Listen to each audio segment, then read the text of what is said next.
Como no estamos celebrando cronológicamente el nacimiento de Jesús, esto lo he hablado ya con ustedes, sino estamos celebrando el gran acontecimiento de Dios que se encarna para darnos la salvación, no es raro entender que nos creció el guagua.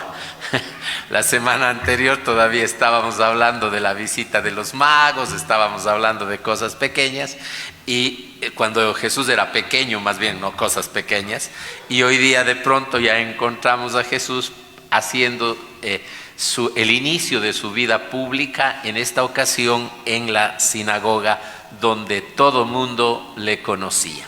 Esto es lo primero que a mí me llama muchísimo la atención, ¿no? Donde todo mundo le conocía. ¿Por qué nos cuesta tanto a las personas hablar y predicar al otro? Porque muchas veces, sobre todo con los más cercanos, ¿no es cierto?, tenemos rabo de paja. ¿Por qué le cuesta tanto al padre llamar la atención a su hijo equivocado? Porque el padre es el más equivocado. ¿Por qué le cuesta tanto al marido decirle a la mujer no seas así? Porque ella le va a decir, ¿y vos cómo sois? ¿Cómo eres tú cuando actúas, no? Entonces, la responsabilidad, vean que la fe más grande no la tenemos que vivir hacia afuera, donde es facilito alumbrar con luz ajena, sino tenemos que alumbrar hacia adentro con la luz propia entre los que amamos. De ahí que el evangelio y la evangelización tiene el inicio en una familia, tiene el inicio en esa sagrada familia de Nazaret, entre Jesús, José y María, en donde empieza la predicación. Y yo como sacerdote en el tiempo que llevo y sobre todo en la confesión, esta semana he tenido cosas duras de oír, y me he quedado consternado cómo puede afectar tanto en los hijos la actitud de los padres, cómo puede tanto afectar a las generaciones que vienen lo que hacemos los viejos. Qué importante es entender que si queremos un mundo diferente, tenemos que empezar por programar nuestra mente para ser personas diferentes, programar nuestra vida para ser diferentes, programarnos en nuestra manera de actuar. Y yo no diría tanto programarnos, tal vez ahí estoy equivocado, porque el hombre no está programado para amar, sino más bien dejarnos llenar, como nos decía la primera lectura, que tan bellamente nos hablaba el apóstol San Juan, para ser un poco reflejo de Dios en el amor. Que falta nos hace manifestar ese amor, que es lo único que puede dar convicción de Dios. Las palabras pueden ser bonitas, pero se las lleva el viento. El amor verdadero que se vislumbra en las acciones es el que hace que las personas miren en nosotros si realmente estamos o no estamos con Dios. ¿Cómo se aman? Ese era el grito de la primera comunidad cristiana. ¿Cómo se aman? Y la gente que se dejaba convencer no era por los discursos, porque recuerden, todos los primeros predicadores no estaban estudiados teología, no eran especialistas en oraciones, la mayor parte era pobre gente analfabeta, de los más tristes, de los más sencillos, de los más humildes, de unos de los pueblos más miserables que tenía Israel. Y en el imperio de aquella provincia menos considerada o la más revoltosa, eso era Galilea. Entonces, si vemos eso, no era la predicación la que convencía, era que cómo se amaban, cómo eran capaces de manifestar en ellos la acción de Dios. Por eso cuando leemos la carta de los Hechos de los Apóstoles en el capítulo 2, sobre todo de los versículos 40 para adelante, para que vayan a revisarlo, van a ver ustedes lo que dice de la comunidad cristiana, que tiene que ser nuestro ideal, es decir, cómo se aman, cómo son capaces de compartir las penas y las alegrías que son inherentes a todo ser humano, compartiendo el pan del amor y compartiendo el pan de la mesa, es decir, consolando y abrazando con el amor, pero también metiendo la mano en el bolsillo para poder invitar a quien nada tiene. Pero un una invitación sincera a que no haya hambre, a que no haya dolor en el hermano, no esas de los políticos que ya empezó, yo ya estoy cabezón, no llevan ni una semana de campaña y ya estoy cabezón. A ratos no sé si soy el único que estoy dormido y no me despierto a la realidad maravillosa del país que dice que vamos a tener. Toditos van a trabajar por nosotros. Ojalá no nos salgan como el tirano venezolano, tantos años, gente empobrecida, 12 millones fuera y todavía se siente el más querido, atrás de los fusiles, de las armas, de las metralletas, de los aviones y de los tanques. Cualquiera se puede sentir querido y protegido. Pero bueno, el amor nuestro tiene que ser diferente, tiene que ser un amor que nos invita a compartir, tiene que ser un amor que nos invita a sentir, tiene que ser un amor que involucre la familia, empecé diciendo, pero también el entorno social.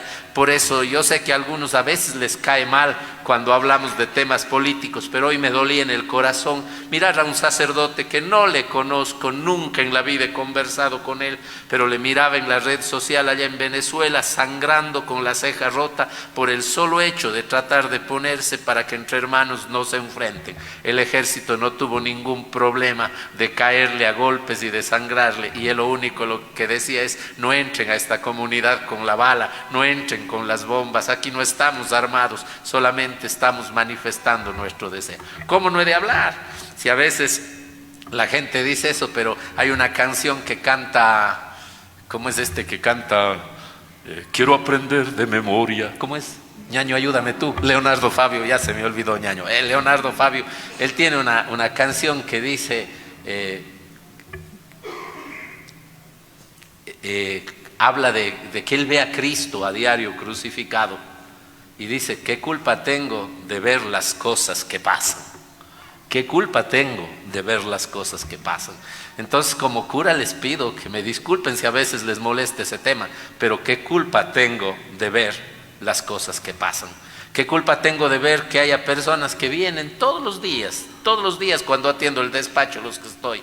Y Víctor verá muchísimas más porque es el responsable directo de la pastoral social aquí en la parroquia. Gente con hambre, gente sin comida, gente con recetas. Ir a los hospitales sí todavía es mucho más deprimente, porque miramos que no hay tantas cosas, a pesar que, así como a veces critico lo duro, hay que felicitar. Por lo menos a Solca se ha pagado, a las dializadoras se ha pagado para que nuestros enfermos al menos puedan tener y ya no haya pretextos ahí, porque a veces se vuelve un negociado la salud de decir: no hay lugares para ustedes porque el Estado no nos ha pagado, porque es más facilito decir eso. Por lo menos eso se dio, pero es el dolor de tanta gente, de gente sin educación, de gente sin trabajo. De eso tengo todos los días colas. Si alguien sabe de un trabajo para odontólogo, hágame saber. Si alguien sabe de un trabajo para psicólogo clínico, hágame saber, porque son la gente que llega y con títulos profesionales y sin embargo no hay quien les ayude. ¿Qué culpa tengo de ver las cosas que pasan?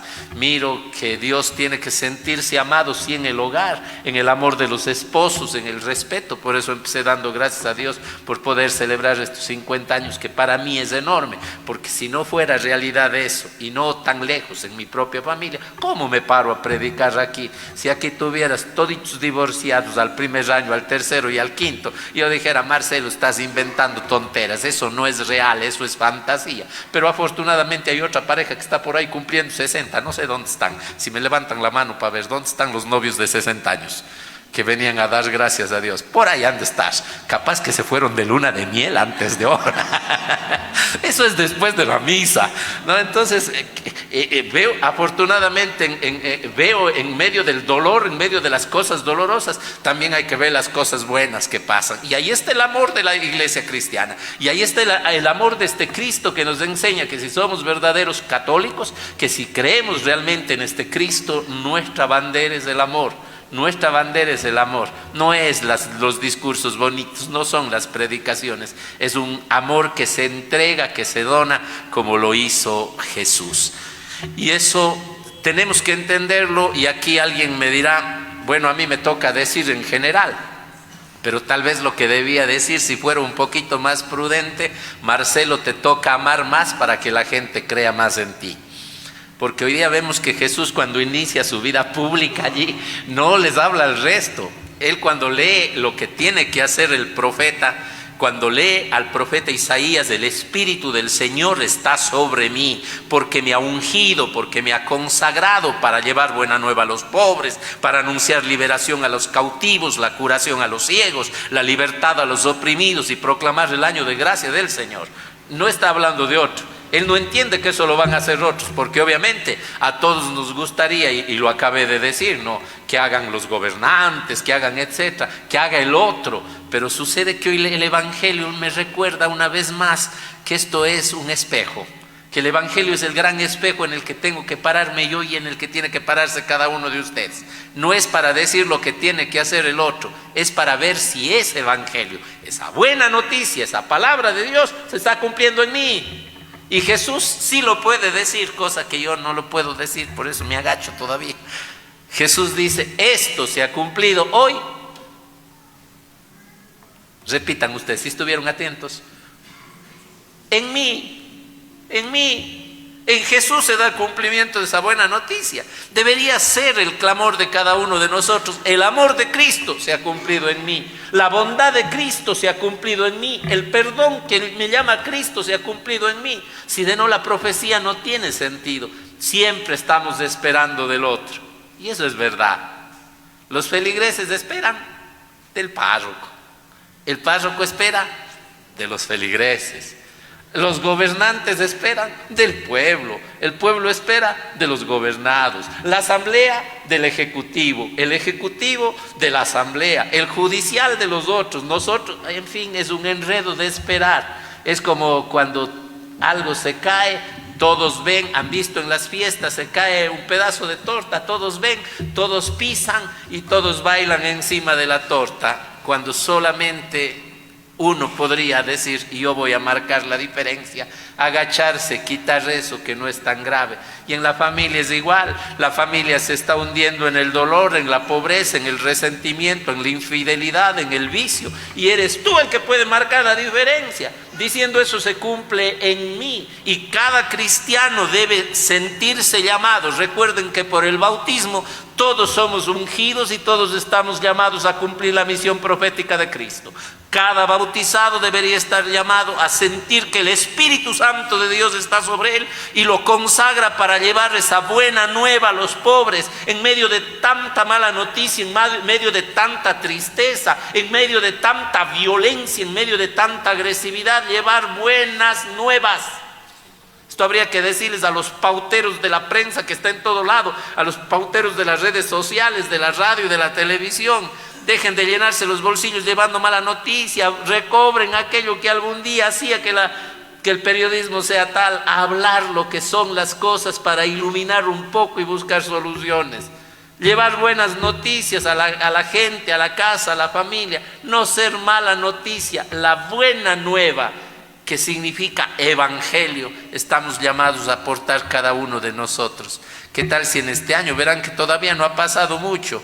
¿Cuántos días desde el primer año? 9 recién creo, ¿no? No estoy equivocado, a veces yo me pierdo. 9 recién, eso digo. Todavía no llegamos a la tercera parte del mes. Recién en el primer mes, que se va tan rápido también, porque digo, no ha pasado mucho, pero ya se han ido 9 días. ¿No sería bueno empezar este año diciendo, voy a procurar este año ser portador de buenas nuevas? No de tristezas, no de sufrimientos. Hoy me comentaban dolores de una familia de lado a lado, dolores tremendos. ¿Cómo puedo ser portador de dolor para mi madre? ¿Cómo puedo ser portador de dolor para los que amo? El amor se ve en obras. Seamos portadores de buena noticia, de esperanza. Y eso tiene que ser cada uno. El Espíritu está sobre mí y me ha llevado para llevar y ser portador de esa buena nueva, tanto para los pobres materiales. Esto habría que decirle a toda la gente que estafa, que roba, a toda la sarta de sinvergüenzas que andan vacunando los negocios chicos, a toda esta cantidad de desalmados que andan matando porque no les pagan, ociosos, sinvergüenzas, que son incapaces de trabajar y de ganar con el sudor de su frente la plata. Habría que decirles, son mala noticia y nefasta noticia. Y lo que es peor, esa noticia amarga y ese dolor, algún día se les va a revertir. se les va a revertir en contra de ellos. Quien a hierro mata, a hierro muere. Y habría que recordarles estas cosas. Pero también dice de esa buena noticia que hay que llevar a los pobres, que a veces la pobreza no es la material, es la soledad, es la tristeza, es el pecado. A mí me encanta como cura y les digo de corazón. Y a veces no creo que estoy tan equivocado. Hoy día le leía en un ratito a un sacerdote viejo, sabio, que decía lo siguiente: al cielo no van los santos.